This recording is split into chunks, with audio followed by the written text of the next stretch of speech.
Ku munsi wa mbere w'igikorane c'amashimwe umukuru w'igihugu c'Uburundi Evariste Ndayishimiye aranegura ihonyabwoko ryakozwe mu 1972 n'indongozi z'ico gihe, agasaba abarundi kuba umwe mu rugendo rw'iterambere Uburundi burimwo. Kuva Imana dutanguye kubona ko ariyo irongoye Burundi, murabona ibiriko birahinduka, murabona ingene turiko turabona, hanyuma Imana tuyigarutseko nayo yaragarutse.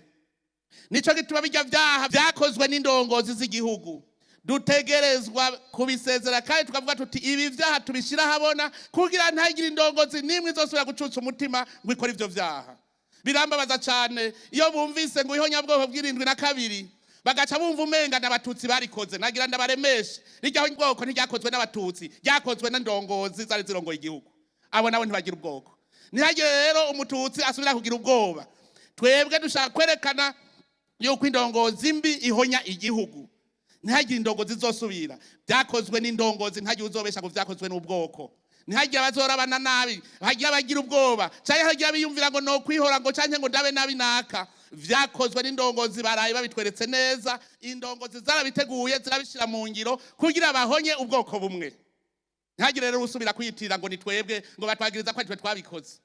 Byakozwe n'indongozi. Nico gituma ndabahamagarira abahutu n'abatutsi n'abatwa twese hamwe tubumwe mu gutorera umuti ivyo bisebe vyose tubivure, tubinyukure neza, tubishira habona, kuko igikomere utakinyukuye kugishira habona ntigikira. Tukinyukure rero naho kibabaza mugabo neza, tumaze kucutura neza tugishire ku muti, duce twigira twitwa Barundi turongowe na se Barundi. Tumenye rero yuko ubu turi ku rugendo, imbona kazoza turayifise. Imana iri kumwe natwe itumurikira ijoro n'umurango. Imana niyo ya mbere ikingira Uburundi. Turi kuri urwo rugendo rero mumenye urwo arirwo, n'urugendo tugenda turagwana.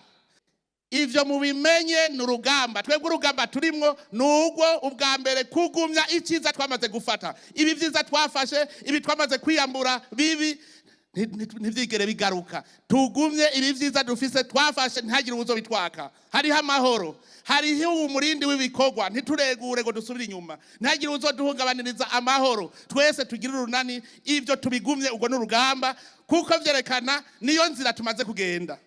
Ivyiza vyose mubona dufise nigwo rugendo, muharura ibirometero nigwo rugendo tumaze kugenda. Tubamenyeshe ko ico gikorane kiriko kibera mu ntara ya Buhumuza kuva ku igenekerezo rya 18 gushika ku igenekerezo rya 20 ruhesha umwaka wa 2026 ku civugo ngo indongozi y'ukuri imenya gutorera umuti w'ibibazo vya bene gihugu.